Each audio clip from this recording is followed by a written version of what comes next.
Part 1. You'll hear two people organising a going-away party for a mutual friend. First, you have some time to look at questions 1 to 4.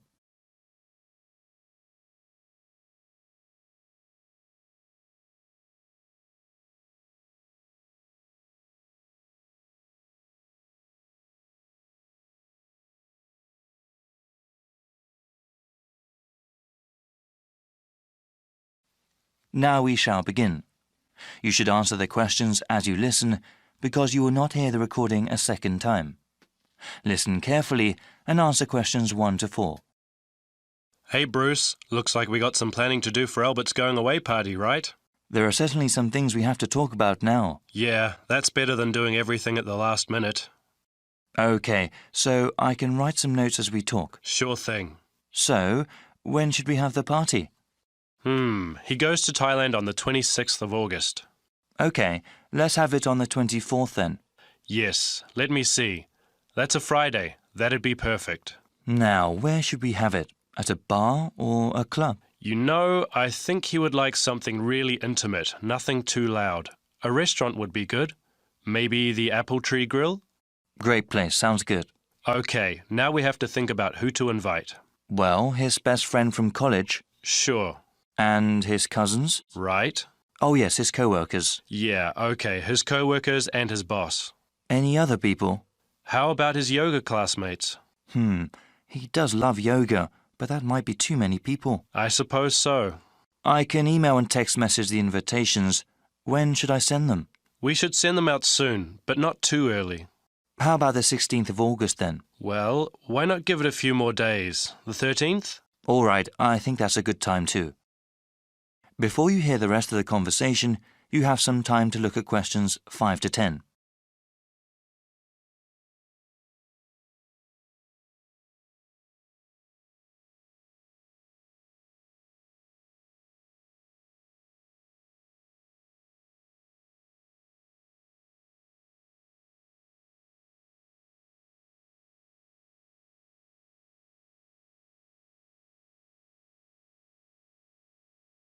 Now listen and answer questions 5 to 10.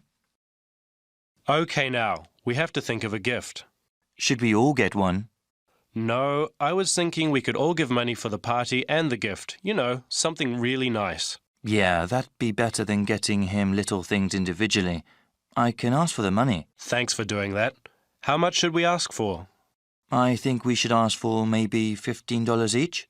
Is that too much? No, not at all. He's going away for 2 years. That would give us about $150. That's a good amount. Yeah, well, I'm thinking we could get him something practical. Yes, especially since he's going abroad. Something he could use, something that's also portable. We could get him an article of clothing, perhaps, or maybe even a pair of shoes. Shoes are nice, but they might wear out easily, especially where he's going. Maybe a book light? A what? Yeah, he loves to read, and a book light would be very convenient when he travels. OK, that's one good gift idea. Did you write that down? Yep. Now, we need to think about reservations at the restaurant. Well, we should get their big banquet room, yeah? Yes, definitely. Should we ask the restaurant to prepare a buffet? Isn't that expensive? No, I don't think it is. A buffet dinner sounds cheaper than everyone ordering individual meals. Definitely. How about drinks? They can buy drinks themselves, or bring their own. OK. Yeah, it would cost too much if we bought drinks ourselves. Certainly. We have to ask someone to bring an MP3 player. The restaurant has speakers and we can hook it up for music. Sounds good. Actually, there is one more thing that I thought we should do since Albert is leaving for such a long time. What were you thinking of? Maybe we could have a slideshow of all the fun times we've had. That'll take a little bit of work, but I think it's a great idea. Actually, in the invitation, can you ask for some photos people have of him? Yeah, definitely. I can scan them or people can send me digital photos they have. All right. I'll tell them when I send out the invitations. Then I can make a little presentation. I can't wait to see his reaction. Yeah, especially that one picture where...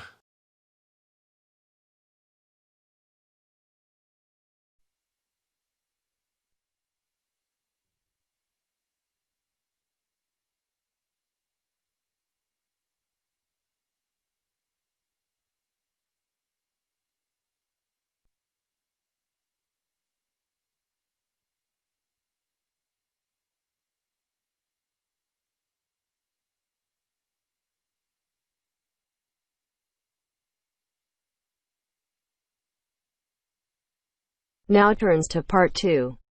Part 2.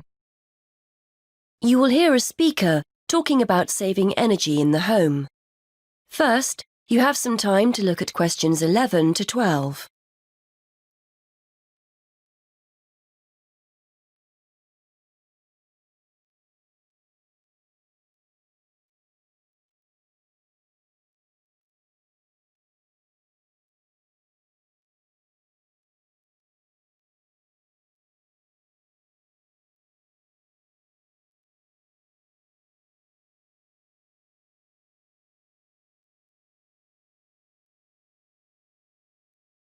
Now listen and answer questions 11 to 12.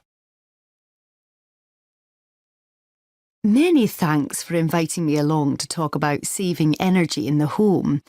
This is a key issue for many people who now find themselves on tight budgets. So today I'd like to spend a few minutes going through some simple tips to help keep those energy bills to a minimum. I'll start with some easy, cheap ideas before talking about more major solutions later. I think we're all aware of the importance of insulating our homes, and although I'd advise you to get it done, I appreciate it can sometimes be inconvenient to have building work carried out. And though they're growing in popularity, having solar panels installed on the roof isn't a cheap enough option for many of us to consider seriously. So what other steps can we take? Well, most people will make a point of turning the heating down when temperatures outside rise, but they ignore other equally useful ways of saving energy when they're making dinner or doing their weekly laundry. Before you hear the rest of the talk, you have some time to look at questions 13 to 20.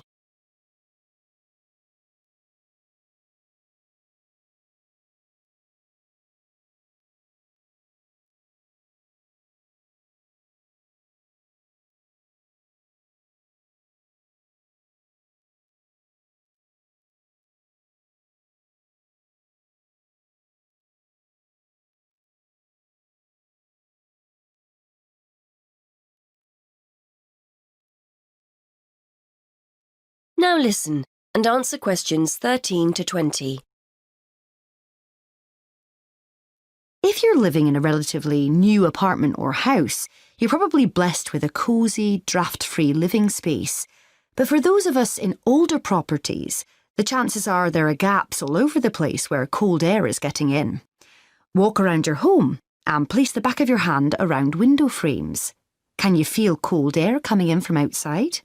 Get down on your knees at the doors. Is there a draft at floor level?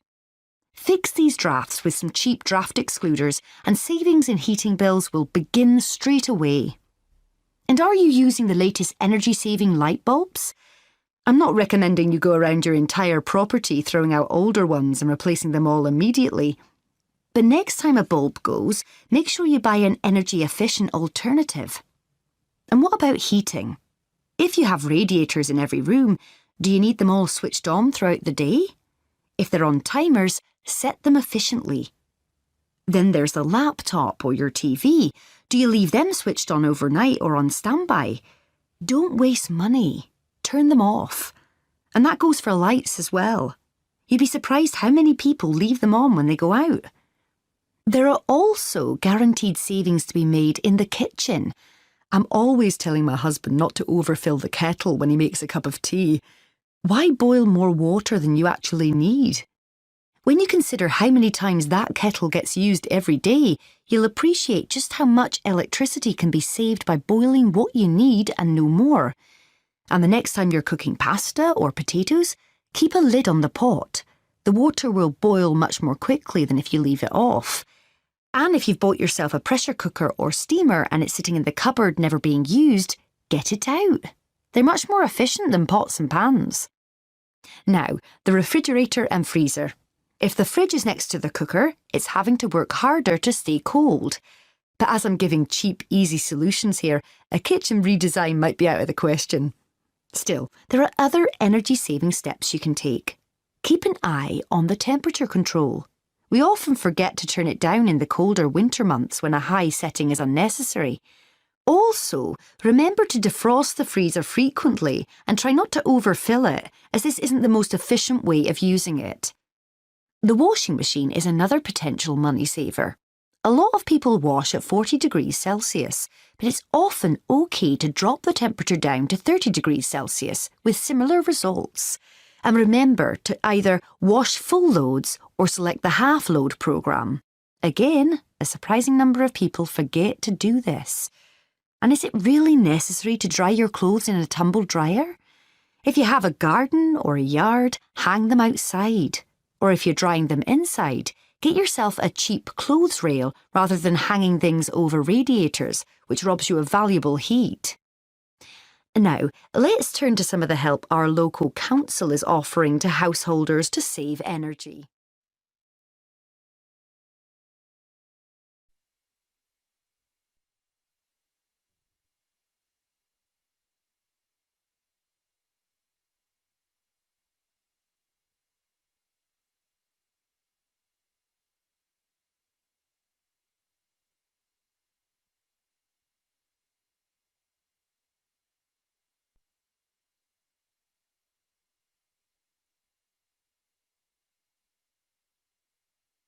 Now turns to Part 3. Part 3. You're going to hear an explanation of how a school chancellor will be chosen. The chairman is explaining the process to two students, Sarah and Arnold. First, you have some time to look at questions 21 to 25.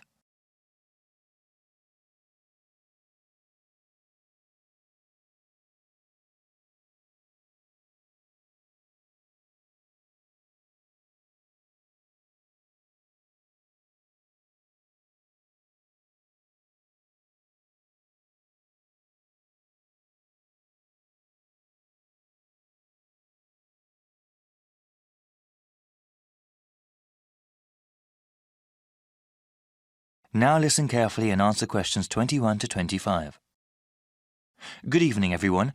I hope you've both taken a look at the documents given to you. As student members of the University Chancellor Selection Committee, you will help to select a new Chancellor for our university. This person will be responsible for the operations, academics, and budget of the university. Today, I want us to talk about getting feedback from other students and about the selection process. Okay, so what exactly will our roles be? You both are full members of the committee representing the interests of the student body. When we go over the applicants for Chancellor, your votes will count the same as other committee members. The same as other faculty and administrators? Okay. Indeed. It is important to have student input in the selection process. That will be part of your duties as committee members, to talk to the student body and get a feeling for what they want in a new Chancellor. You will report back to me, the committee chairman, and then talk to the rest of the committee. I suggest that you contact the student newspaper and ask them to do some sort of survey. You both can also talk to the heads of various student organisations and gauge their opinions. All right, what sort of questions should we ask? Well, if you know of any issues important to the student body as a whole, you can ask them about that. I know that there was a recent increase in student fees. Since the Chancellor is in charge of the budget process, he or she will certainly be involved with that. That is one topic that everyone can be asked about. A question about financial issues? Okay. You also mentioned going to different student groups. I was wondering, would that be appropriate? If the Chancellor is the head of the whole university, is it that important to ask the opinions of a smaller individual organisation? Definitely. They may be smaller organisations, but they often represent a wide number of students. It would be in the best interests of the school to have a Chancellor that understands the needs of not just the community as a whole, but of the different parts that make up that whole. I see. I guess it would be best to contact the leadership group of each club and group. Yes, actually, that would probably be the most efficient way to get their opinion. Before you hear the rest of the explanation, you have some time to look at questions 26 to 30.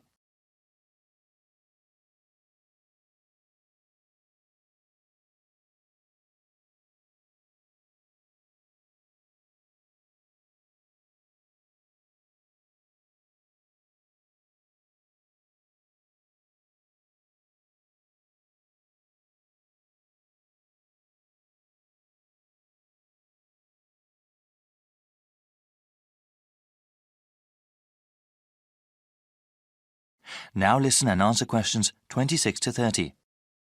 After you get a feel for what the student body thinks, I would like you to create a report for me. As chairman, I am responsible for making sure the different views of the students, faculty, and the administration are heard. So what happens after we submit our report to the rest of the committee? We'll start with the rest of the selection procedures. We have an open process, meaning anyone who wants to can apply to be Chancellor. That way, we will have the widest available pool to choose from. Of course, the first step will be to narrow down the field of applicants. Looking at their background and work experience, we will end up with 15 candidates. There will be further background checks on the remaining candidates. These checks include talking to the references a candidate has listed, as well as asking about them at any previous institution they may have worked at. This is quite a rigorous process, isn't it? It has to be. The Chancellor represents the university, so we need the best qualified person. After the background checks, we will contact candidates and ask them to come in for an interview before the committee. I remember hearing that we'll also be sitting in on those interviews. It'll be difficult to think of good questions to ask all those candidates. Well, I think the committee as a whole will do that. Okay. That sounds like the best way. Yes, it's quite a rigorous interview process. Each candidate will have to come in a second time. The final 5 candidates will then be asked to come in a third time and actually interact with some of the community members here. After the committee chooses the finalist, that one name will be sent to the Board of Trustees to be approved. They will also go over the candidate's material before having an up or down vote on him or her. Then that person becomes the Chancellor of the university? It is good to have so many people working together on this. I'm sure we'll find a great Chancellor. Yes, actually there are many interesting stories about past selection committees. That is the end of part 3. You now have half a minute to check your answers.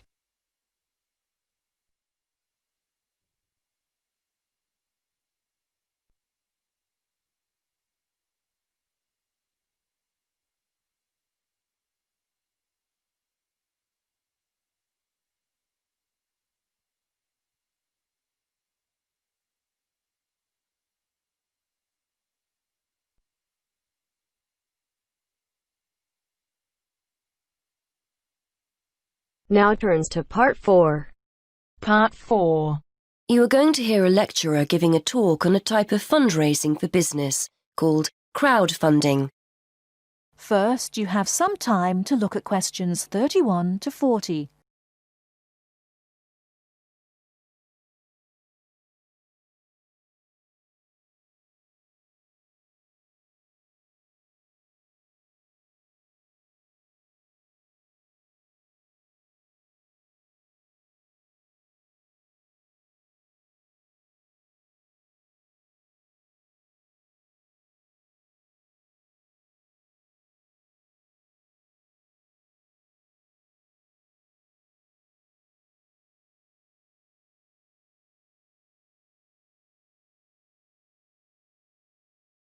Now listen carefully and answer questions 31 to 40.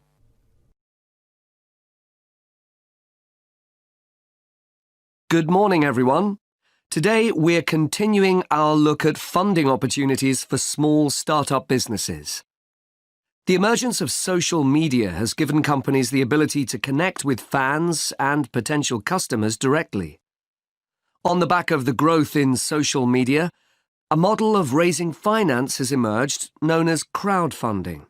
This revolutionary way of raising finance began with micro-lending in the 90s. More recently, an equity-based model has emerged that allows people to invest directly in a new company. We're going to examine this in more detail later, but let's turn first to a third model, which I'll term a fan-based model. With this model of crowdfunding, individuals are encouraged to give an amount of money to support the launch of a project or initiative without the promise of any financial return. Instead, there's a reward for donating. This contrasts with the micro-lending model, which would require a return on investment, and the equity-based scheme, which may offer shares. Crowdfunding portals or websites allow the business concerned to present the initiative along with the financial target required. There's a fixed time limit for fundraising, and if the target amount is reached, all donations are paid to the company or individual.